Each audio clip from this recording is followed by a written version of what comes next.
find out that the Bowlen family wanted you to introduce Mr. B?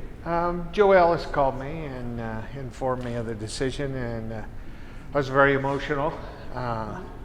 He's a very good friend of mine, and I'm so humbled and honored that they have chosen me to do this. It means a lot to me. It's a great honor to be able to do this. What did you say to Joe when he told you? I broke down. I was very emotional. I couldn't say anything. I mean, eventually I did the humbled and honored thing, but very emotional, very emotional. What do you remember most about working alongside Pat? Well, I mean, there's a little saying going into the locker room there that I want to be first in everything. And Mr. Bowlen is very competitive. Really could tell you some stories about that, but probably not to right now. But very competitive man, very a humbled man, cared about people. I mean, obviously it was all about winning, all about winning. What do you hope to, can you tell us just something which you want to make sure you convey in your presentation tribute? Well, a number of things. That he changed the whole culture of the mindset around here, winning first, the compassion he had for his families. If you really think about it, he had more than one family. The Bowlen family, the Denver Bronco organization was his family. City of Denver is his family, and the Denver Bronco fans. I mean, he was very family oriented in that concept. Why do you think you and Pat click, not only as a employee boss, but also friends? Well, I mean, it all started, with him coming in and asking about players. Nobody cared about players more than Mr. Bowlen. He liked to communicate with them, not because he wanted to rub elbows, because he cared about him.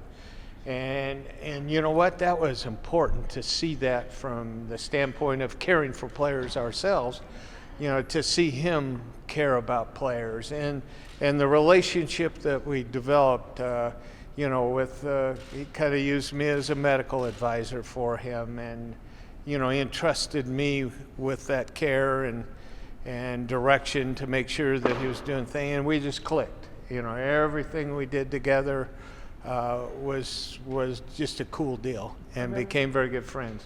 Greg, when he got into the Ring of Fame, when I talked to you about it, he told us how competitive he was, but he still kind of ride the training camp. Did the competitiveness ever kind of take your breath away as an owner, how competitive he was in his own athletic pursuits and the way he ran the Broncos? Well, you got used to it, because it was like that all day long when he worked out.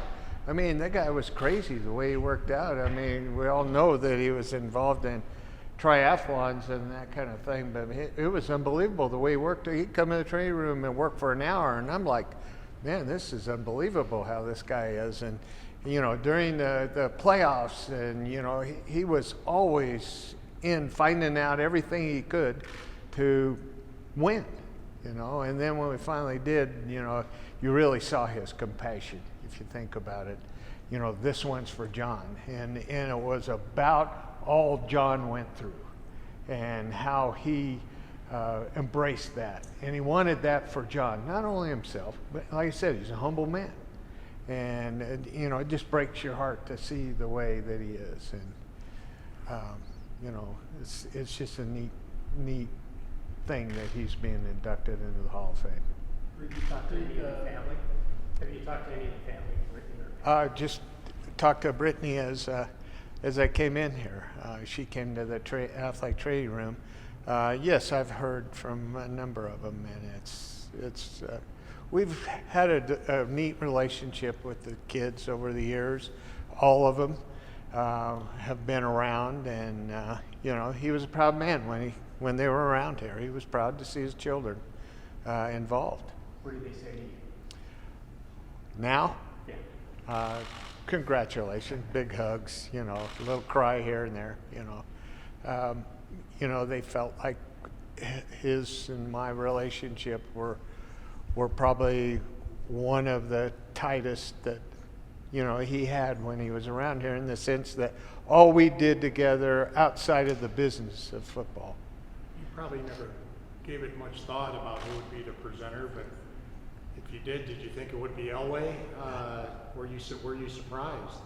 Be quite frankly, I never ever thought about it, but it wouldn't have surprised me. And like I said, I told John, I said, I'm just so honored that, just for them to select me. And he and Mr. Bowlen had a unique relationship as well, but different. Your office was kind of his first stop every day when he got here. What were those discussions like, and were they always okay?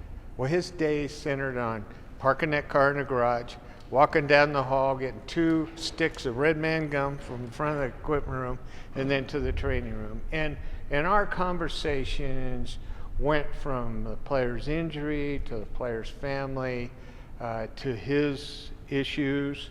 The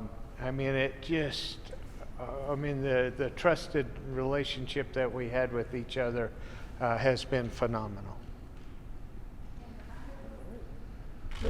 That's great. Thank you.